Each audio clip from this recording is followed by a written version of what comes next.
गुजारिश करूंगा दीपांकर भट्टाचार्य जी मंच पर आए।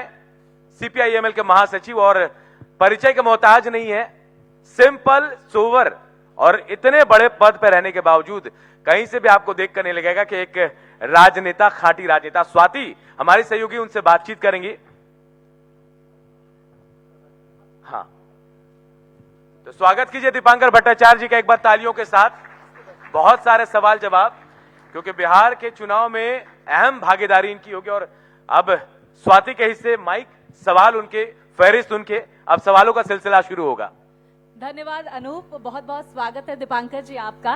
क्योंकि बिहार में आबो हवा बदल चुकी है, मौसम बदल चुका है, तापमान हाई नजर आ रहा है और इसके साथ ही साथ वादे और दावों की बरसात हो रही है। दीपांकर भट्टाचार्य जी, महागठबंधन की क्या कुछ तैयारी है? क्या सीटों के बंटवारे को लेकर आप में सहमति बन गई है महागठबंधन में? क्योंकि आज ही चुनाव की तारीखों का ऐलान भी होने वाला है। क्या तैयारियां बिहार की जनता के लिए आपने की है इस बार? बिल्कुल, और ये थोड़ा हैरान करने वाला है क्योंकि कल सुप्रीम कोर्ट में एसआईआर मामले की आखिरी सुनवाई है और सुप्रीम कोर्ट ने कहा था कि इसमें बहुत गड़बड़ियां अगर हो तो हम लोग इसको रोक भी सकते हैं। ये गजब का है, पूरे देश में एक नए किस्म का फंक्शनिंग का पैटर्न दिख रहा है कि एक दिन पहले चुनाव की घोषणा कर दो ताकि सुप्रीम कोर्ट को भी शायद ये मौका मिल जाए कि भाई अब तो फेट अकम्पली है, चुनाव की घोषणा हो चुकी है। और चुनाव आयोग भी सुप्रीम कोर्ट का तो इतना सम्मान करना चाहिए था कि सुनवाई खत्म हो उसके बाद आप ऐलान करते। खैर, लेकिन चुनाव का ऐलान तो होने वाला है। और महागठबंधन की कल एक बैठक हुई थी जी। मेरे ख्याल से आज भी और कुछ बैठकें, तो लगभग हम लोग भी आखिरी चरण में हैं और महागठबंधन पूरे अपने सीटों के साथ हम लोग सामने आ जाएंगे। मैं ये समझने की कोशिश भी कर रही थी, बड़े सारे युवा यहाँ पर मौजूद हैं, कि इस बार मुख्यमंत्री कौन होगा? क्या महागठबंधन में ये डिसाइड हो चुका है? क्योंकि कांग्रेस जो है वो मुख्यमंत्री पद को लेकर कुछ भी बोलती हुई नजर नहीं आ रही है। दूसरी तरफ हम देख रहे थे वोटर अधिकार यात्रा, आप लोगों को विशाल जनसमूह का समर्थन मिलता हुआ नजर आ रहा था। उसके बाद ये कहा जा रहा है कि भाई जो कांग्रेस की बार्गेनिंग पावर है वो काफी मजबूत हो गई है और यही वजह कि क्या कांग्रेस एकला चलो की नीति अपना सकती है इस बार के चुनाव में? क्या लगता है इस पर? आपने युवाओं का जिक्र किया, मेरे ख्याल से युवाओं के सामने ये सवाल नहीं है कि मुख्यमंत्री कौन होने वाले हैं। उनके सामने सवाल है कि हमारे रोजगार का क्या होगा। सुरक्षित रोजगार, सम्मानजनक जीने लायक वेतन, बिहार से पलायन ना करना पड़े। और बिहार में अभी आरक्षण की भी काफी चोरी हो रही है। अभी आरक्षण की चोरी हमने देखा कि अभी डीजीपी साहब यहाँ थे, पुलिस की बहाली निकली है, 1800 पोस्ट है, 16% आरक्षण कायदे से दलितों को मिलना चाहिए। अभी तो 288 पोस्ट होना चाहिए, उसमें 210, 78 पोस्ट की चोरी। और नौजवानों ने बताया कि बिल्कुल यही परिपाटी है बिहार में। तो नौजवानों के सामने तो मेरे ख्याल से यही सब सवाल है। बाकी महागठबंधन के लिए हमें लगता है कि सीटों के ऐलान के साथ साथ हो सकता है, ये औपचारिकता भर है, सबको पता है। अच्छा। सबको पता है और इसीलिए बिहार में ये कोई सवाल नहीं है। चुनावों से पहले मुख्यमंत्री के चेहरे का ऐलान हो जाएगा या बाद में होगा? क्या कांग्रेस आमतौर पर बाद में तब होता है जब कोई पोस्ट पोल अलायंस हो। तो मेरे ख्याल से जहां प्रीपोल अलायंस है और उस प्रीपोल अलायंस को अगर एक ठीक ठाक बहुमत मिले तो मुख्यमंत्री के बारे में ऐलान औपचारिक हो चाहे ना हो, सबको पता है कि बड़े दल के जो नेता है वही मुख्यमंत्री के हकदार हैं, बनेंगे। तेजस्वी जी फिलहाल एलओपी हैं और उप मुख्यमंत्री 2 बार रह चुके हैं, पिछले चुनाव में भी मुख्यमंत्री के चेहरे के तौर पर थे। इसलिए मेरे ख्याल से बिहार के लिए बहुत सेटल्ड क्वेश्चन है ये। कांग्रेस क्यों नहीं सेटल लग रही है इस पे? नहीं, वो कुछ नहीं, हमें लगता है कि औपचारिकता है, कुछ सीटों के साथ शायद इसका ऐलान हो, घोषणा पत्र भी आ जाए, एक पूरे पैकेज के साथ बातें हो, बस इतनी बात है। अभी हमारे साथ डीजीपी जी मौजूद थे, बड़ी सारी उनकी तरफ से बातें कही गई कानून व्यवस्था को लेकर। एक्स डीजीपी साहब भी हमारे साथ हैं, अभयानंद जी। मैं समझने की कोशिश करूंगी, इन सालों में जब एनडीए की सरकार थी, कानून व्यवस्था को आप कैसे देख रहे हैं, मौजूदा स्थिति को कैसे देख रहे हैं, और अगर मैंडेट आपको मिलता है तो क्या दिशा और दशा बदलेगी बिहार की? देखिए, कानून व्यवस्था की स्थिति तो बहुत खराब है इस समय। हमें लगता है कि अपराध बिहार में चरम पर है और नए नए किस्म के अपराध है। जैसे बिहार में लोग कहते हैं कि शराबबंदी अभी घोषित नीति है जी, लेकिन पूरे बिहार में आम चर्चा है कि शराब की उसकी होम डिलीवरी होती है, और ये जो होम डिलीवरी है वो सब कुछ थाना के नॉलेज में है। तो एक तो अपराध में, भ्रष्टाचार में नए आयाम जुड़ गए हैं। अब जहां पटना में सुबह 7 बजे पारस अस्पताल में अगर पूरे कुछ लोग आ जाते हैं नौजवान, अब उनके चेहरे पर कहीं कोई खौफ नहीं है, बेखौफ बिल्कुल आ करके बिल्कुल गोली चला करके चले जाते हैं, निकल जाते हैं। तो आप तो अंदाजा लगा सकते हैं कि भाई यहाँ बिहार में कोई अपराधी खुलेआम बेखौफ घूम रहे हैं। अपराधी अफसर और एक तरीके से पुलिस तंत्र, इसका हम लोग ये एनडीए गठबंधन, इंडिया गठबंधन, इन गठबंधनों की चर्चा कर रहे हैं, लेकिन जो गठबंधन दरअसल ऑपरेट कर रहा है वो अफसर, अपराधी और पुलिस तंत्र का, और ये खतरनाक स्थिति है बिहार के लिए। इसमें तो बिल्कुल सुधार लाना होगा, इसको अपराध पर और भ्रष्टाचार पर तो काबू पाना ही होगा बिहार में। अच्छा दीपांकर जी, क्योंकि मैं देख रही थी जैसे ही एसआईआर का अनाउंसमेंट हुआ, पहली लिस्ट हुई, आपने बड़ा प्रदर्शन किया। हमने दिल्ली से लेकर संसद में और उसके बाद विधानसभा तक की तस्वीरें देखी कि किस तरह से काले कपड़े पहन के प्रदर्शन भी हो रहा था, सड़कों पर तमाम नेताओं की, महागठबंधन की मौजूदगी देखी जा रही थी। लेकिन क्या आपने एसआईआर का मुद्दा आप छोड़ दिया है? क्या दूसरे मुद्दों की तरफ आप रुख करते हुए नजर आ रहे हैं? ये भी समझने की कोशिश करूंगी। और एसआईआर को किस नजर से देख रहे हैं आप? 2003 में भी एसआईआर हुआ था, इस तरह की बातें बीजेपी कहती हुई नजर आ रही है। नहीं, 2003 में वो कोई एसआईआर नहीं था। सच कहिए तो चुनाव आयोग का जो डिक्शनरी है उसमें एसआईआर कोई शब्द ही नहीं था। एसएसआर है जो समरी स्पेशल रिवीजन है, आईआर है जो इंटेंसिव रिवीजन है, लेकिन दोनों को मिलाकर के एसआईआर तो पहली बार हुआ बिहार में। और उसमें भी जिस तरह का एसआईआर हुआ, ये नागरिकता साबित करने के लिए कहा गया, और जितने बड़े पैमाने पर नाम कटे हैं, किसी वेरिफिकेशन में कभी नहीं ऐसा हुआ है। तो हमें लगता है कि आंदोलन तो हम लोगों ने जो किया बिहार ने, हमने क्या किया, पूरे बिहार ने किया, बिहार के पब्लिक ने किया, और उसका शायद परिणाम ये है कि जो 2 करोड़ कम से कम नाम यहाँ हम लोगों की आशंका थी, तो 2 करोड़ के बजाय अगर 69 लाख के नाम कटे हैं, थोड़ी सी राहत बिहार को मिली है। तो 69 लाख का मतलब 10 मतदाता में लगभग 1 मतदाता का नाम कट गया। तो बाकी जो 9 के नाम बचे हैं उनमें से कम और 4 के नाम तो कट सकते थे बिल्कुल। अच्छा, इस पर एनडीए और चुनाव आयोग भी कह रहा है कि पारदर्शिता के लिए जरूरी है। नहीं, इसमें तो पारदर्शिता है ही नहीं। ये तो पारदर्शिता का सबसे बड़ा दुश्मन है।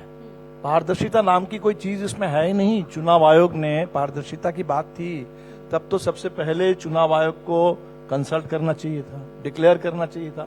ये तो नोटबंदी की तरह है ना।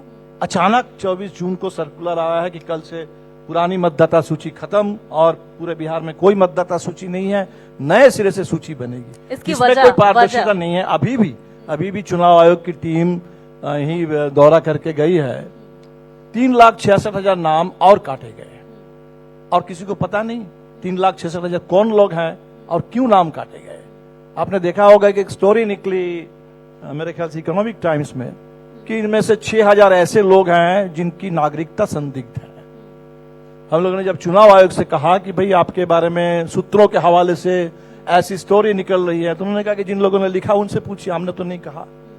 तो हम ये जानना चाहेंगे कि सच में ये जो पूरे हल्ला हो रहा है कि बिहार में इतने घुसपैठी है, घुसपैठियों को भगाने के लिए एसआईआर जरूरी था, और 65 लाख में एक भी घुसपैठी का जिक्र नहीं था। 2019 के 10 जुलाई को जब संसद में इस पर बहस हुई थी, उस समय हमारे Ravishankar Prasad ji law and justice minister थे। चुनाव आयोग के हवाले से उन्होंने कहा था कि 2016 से 19 तक 4 साल में सिर्फ 3 ऐसे केस मिले थे, वो भी तेलंगाना, गुजरात और पश्चिम बंगाल में, बिहार में एक भी नहीं।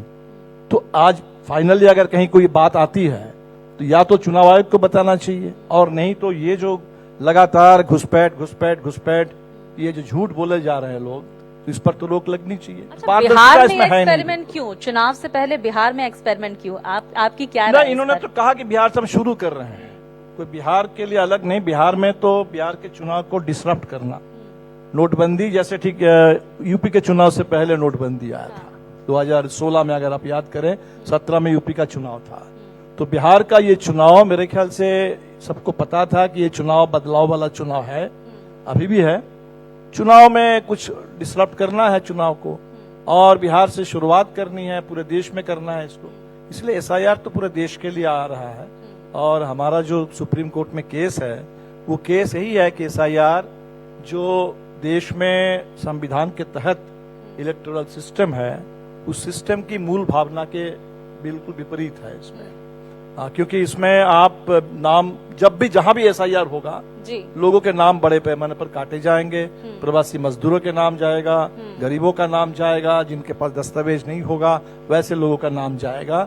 तो भारत की नागरिक माने एक तरीके से चुनाव व्यवस्था और वोटिंग राइट, जिनके लिए वोटिंग राइट ज्यादा जरूरी है, गरीब जो वोट करते हैं, और उनका ही वोटिंग राइट छीना जाएगा। इसलिए SIR तो मेरे ख्याल से संविधान की भावना के विपरीत है और शायद एक दिन आएगा, जैसे इलेक्टोरल बॉन्ड पर पहले कोई नहीं कह रहा था, सब कुछ हो गया, उसके बाद अंततोगत्वा वो दिन आया जब सुप्रीम कोर्ट ने कहा कि इलेक्टोरल बॉन्ड जो है वो संविधान विरोधी है। तो मैं अभी भी उम्मीद करता हूं कि ये दिन भी आएगा जब हिंदुस्तान का सुप्रीम कोर्ट कहेगा कि SIR जो है ये अनकॉन्स्टिट्यूशनल है। बिल्कुल, देखिए SIR पर लगातार सुनवाई भी जारी है और इस बीच आज चुनाव की तारीखों का ऐलान भी होने वाला है। तमाम दोनों ही गठबंधन की तरफ से तैयारियां पूरी कर ली गई हैं। क्षेत्रीय दलों की क्या भूमिका हम दीपांकर जी ये समझने की कोशिश करेंगे, इस बार देखने को मिलेगी। आप कितनी सीटों पर चुनाव लड़ सकते हैं, कुछ ऐसी सीटें जो स्पेसिफिक आपकी तरफ से डिमांड की गई है। दूसरी तरफ जनता के कौन कौन से मुद्दे आप लेकर जनता के बीच पहुंचने वाले हैं इस बार? बिहार में तो देखिए क्षेत्रीय दल का ही तो एक तरह से लीडिंग रोल है। हालांकि भारतीय जनता पार्टी के प्रमुख JP नड्डा आकर के बोल के गए हैं कि रीजनल पार्टीज का समय समाप्त हो रहा है, देश में एक ही पार्टी रहेगी, उस पार्टी का नाम है भारतीय जनता पार्टी, जबकि नीतीश कुमार के कंधे पर बंदूक रख करके सरकार इतने दिनों से चल रही है। तो बिहार में चाहे इंडिया गठबंधन की बात करें, उसमें भी जो लीडिंग पार्टी है वो RJD है, वो रीजनल पार्टी है, और NDA में भी भाजपा जरूर कब्जा करने की कोशिश में है, लेकिन वहां है। बाकी जो पार्टीज हैं, बड़ी आपने रोचक बात कही, इस पर एक दिलीप जायसवाल का कल स्टेटमेंट आया कि कोई बड़ा और छोटा भाई अब नहीं होने वाला है, इस पर क्या कहेंगे? अभी चुनाव के समय सब बोला जाता है, चुनाव हो जाएगा उसके बाद पता चलेगा। चुनाव से पहले कोई शिंदे साहब मुख्यमंत्री रहते हैं और चुनाव हो जाने के बाद कोई फडणवीस मुख्यमंत्री बन जाते हैं। तो चुनाव के बाद क्या होगा, खैर हमें तो लगता है कि बिहार मौका नहीं देगा इस बार NDA को, इंडिया को निर्णायक बहुमत इस बार मिलने वाला है। और जहां तक मुद्दों की बात है तो मुद्दे तो ढेर हैं बिहार में, गरीबी है, बेरोजगारी है, पलायन है, अपराध है, भ्रष्टाचार है, लेकिन सभी मुद्दों का अगर कोई निचोड़ निकाला जाए वो है कि बिहार को बदलाव चाहिए। बहुत हो गया है, 20 साल मौका दिया गया नीतीश जी को, मोदी जी को। 2014 से डबल इंजन की सरकार है और डबल इंजन का डबल हमला बिहार पर होता रहा है। तो हमें लगता है कि बिहार में सबसे बड़ा मुद्दा इस बार चुनाव में बदलाव, बिहार बदले संविधान के रास्ते पर और आगे बढ़े बिहार। तेजस्वी यादव लगातार वीडियोस, फोटोग्राफ शेयर करते रहते हैं। नीतीश कुमार जी के स्वास्थ्य को लेकर वो हमेशा सवाल उठाते रहते, इस पर आप क्या कहना चाहेंगे? नहीं, इसको लेकर के बिहार में चिंता है लोगों में, क्योंकि नीतीश जी पिछले 1.5-2 साल जो जिस तरीके का उनका पब्लिक में बातें या पूरे आचरण उनका दिखा है, तो वो लगता है कि कहीं पुराने नीतीश जी नहीं है।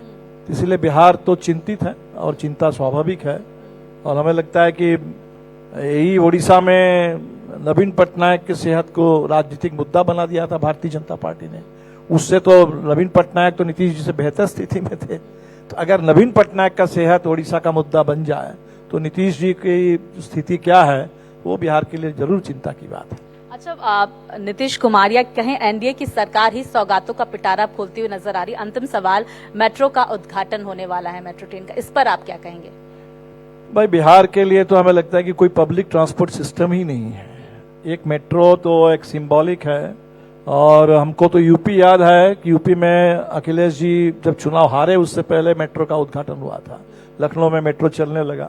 मेट्रो तो हिंदुस्तान में सबसे फंक्शनल दिल्ली में है, जिससे फर्क पड़ता है, थोड़ा बहुत कलकत्ता में है, बाकी सभी जगह मेट्रो जो है एक तरह का बहुत सिंबॉलिक मामला है। तो बिहार के लिए जो पिटारा आपने कहा, इसमें जो घोषणाएं हो रही है, युवाओं के लिए 1000 रुपये अनएम्प्लॉयमेंट अलाउंस, अब बिहार के नौजवानों को तय करना है कि 20 साल रोजगार सुनने के बाद 5 करोड़ 2 करोड़ सालाना इतने करोड़, तो चुनाव से पहले अभी 1000 रुपये का मजाक क्या नौजवानों के मंजूर है? बिहार में मिड डे मील की जो महिलाएं हैं 1650 रुपए मिलते थे इनको सालाना, माने साल में 10 महीना 1650 महीने का, सबसे कम हिंदुस्तान का। उनके तमाम आंदोलनों पर लाठियां चलती थी हमेशा, और अब चुनाव से पहले उसको कुछ बढ़ाने की बात हुई। तो बिहार के महिलाओं को तय करना है कि माइक्रो फाइनेंस का कर्ज इंपॉर्टेंट है, कर्ज का बोझ, या ये 10,000 जो चुनाव से पहले वोट खरीदने के लिए। तो हमें लगता है नीतीश जी को, मोदी जी को शायद लग रहा है कि हमने भ्रष्टाचार को इस कदर स्थापित कर दिया कि लोगों को पता है कि बिना पैसा दिए, बिना घुस दिए कुछ काम होगा नहीं, तो हमारा भी काम घुस देकर ही होगा, वोट भी हमें घुस देकर के मिलेगा। और हमें लगता है कि बिहार को तय करना है कि भ्रष्टाचार का अगर विरोध करना है तब ये सबसे उसकी शुरुआत यहाँ से हो कि जो भी पैसे मिले वो आपके हक का बहुत छोटा हिस्सा है। बिल्कुल दीपांकर जी, आपने बहुत महत्वपूर्ण बातें कही, बेबाकी से अपनी राय जनता के बीच रखी है। आपका बहुत बहुत शुक्रिया मेरे साथ इस मंच को साझा करने के लिए। मैं मंच पर आमंत्रित करना चाहूंगी हमारे सीएमडी उपेंद्र राय जी को, सर को मोमेंटो और शॉल देकर उनका सम्मान करें। प्लीज सर, प्लीज मंच पर आए। तालियों की गड़गड़ाहट। देखिए, आपसे जुड़े मुद्दों का जिक्र हुआ है और बेबाकी से दीपांकर जी ने इन तमाम मुद्दों पर, ज्वलंत मुद्दों पर अपनी राय रखी है। महागठबंधन का पक्ष रखा है, भाकपा माले का पक्ष रखा है, और लगातार हमारी ये चर्चा जारी है। आगे भी इस चर्चा को हम जारी रखेंगे। हमारे खास कॉन्क्लेव, मेगा कॉन्क्लेव नए भारत की बात बिहार की साथ में।